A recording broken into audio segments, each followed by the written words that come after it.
नमस्कार, मी so cool Sonali Kulkarni. मी घेऊन आलीये वाइब्स मीडिया प्रेझेंट एक ब्रँड न्यू टॉक शो ज्याचं नाव आहे पॉवर प्लेयर्स. आज आपल्या सगळ्यांबरोबर आहेत Shrikant Joshi sir, founder Swasthayu health. नमस्कार श्रीकांत सर, तुमचं स्वागत आहे पॉवर प्लेयर्स मध्ये. धन्यवाद, थँक्यू व्हेरी मच. तुमचंही नाशिकमध्ये स्वागत. धन्यवाद. मला जाणून घ्यायला आवडेल की 25 वर्ष कॉर्पोरेट जॉब केलाय तुम्ही, पण मूळचे तुम्ही कुठले आहात? मूळचं नाशिक मधलेच आहोत. ओके. लास्ट 45 वर्षापासून नाशिक बॉर्न अँड बॉटअप आहे. ओके. सो त्याच्यामुळे नाशिकचं जिओग्राफिकली सगळ्या गोष्टी माहिती आहे. बरं. आणि सगळ्याच गोष्टी माहिती. सो नाशिककरच म्हणता येईल. प्राऊड नाशिककर. वा वा. ते फॅमिली इथलीच आहे. आणि कॉर्पोरेट जॉबमध्ये एक फार चांगल्या पद्धतीनं अश्युरन्स असतो की तुम्हाला अश्युअर्ड सक्सेस, अश्युअर्ड ग्रोथ ह्या गोष्टी असतात. आणि एखादा जॉब आपण 20-25 वर्ष करतो तेव्हा आपल्याला त्यातले पर्क्स माहिती असतात, आपण किती चांगल्या पद्धतीने सेटल होऊ शकतो. मग 25 वर्षांनंतर तो जॉब सोडावा असं का मनात आलं? 2-3 रिझन्स आहेत बेसिकली.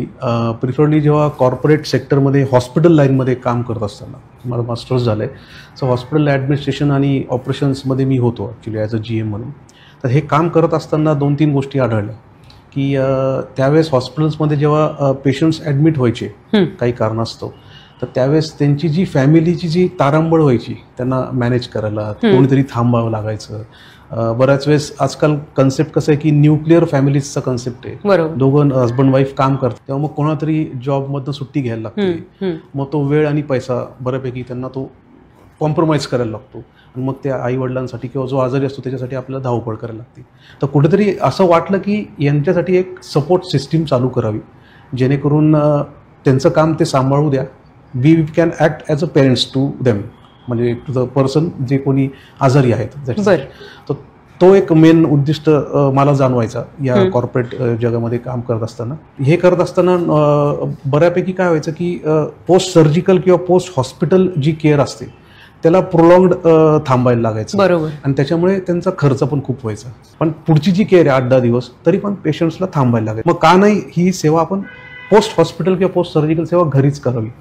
मग त्यानुसार मग ती संकल्पना जनजागृत झाली. संकल्पना कळली आणि तुमचा त्यामागचा विचारही कळला. पण स्वस्थायूच्या द्वारे तुम्ही काय काय सर्व्हिसेस देता? या लोकांसाठी जी सपोर्ट सिस्टीम जी आम्ही चालू केली लास्ट, आता जवळपास 2016 पासून आम्ही याच्यात कार्यरत आहोत. बरं.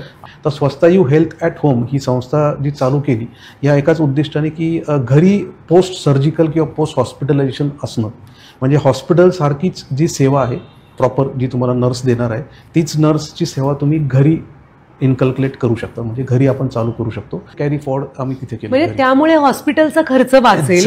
खर्चही वाचला आणि मेनली पेशंटला घरचं फिलिंग मिळतं. बरोबर. हॉस्पिटल आणि घरी मोठा फरक पडतो. पण आता बोलताना श्रीकांत सर असं जाणवलं की तुमच्या स्टाफ मेंबर्समध्ये सुशिक्षित नर्सेस लागतात का? म्हणजे मेल नर्सेस, फिमेल नर्सेस, कशा प्रकारचे स्टाफ मेंबर्स लागतात हा एक प्रश्न. आणि त्याच्या जोडीने पण नाशिककरांना स्पेसिफिकली काय उपयोग होतो या सर्व्हिसेसचा? त्याच्यामध्ये डेफिनेटली ट्रेन नर्सेस लागतात. ओके.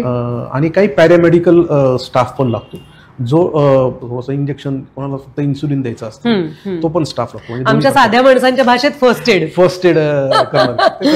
बेसिक गोष्टी कळतात. तो आय थिंक हा हेल्थ केअर इंडस्ट्री खूप चांगला बूम घेऊ शकतो. तर स्किल्स वर्कवर तुम्ही काम केलं, तुमचं नॉलेज अपग्रेड करत गेलं.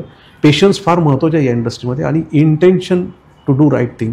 म्हणजे कोणी आलं तर त्याला एक चांगलं काय करायचं या उद्दिष्टाने, तर आपला पैसा मिळणारच आहे. ते म्हणतात की if you care more about people you will be definitely taken care. तर तसंच होते. नंबर्स फक्त पैशातच असत नाही तर आशीर्वादांमध्ये आणि शुभेच्छांमध्येही असतात. तर आमच्याकडून स्वस्थायूसाठी आणि तुमच्यासाठी, गायत्रीसाठी खूप शुभेच्छा.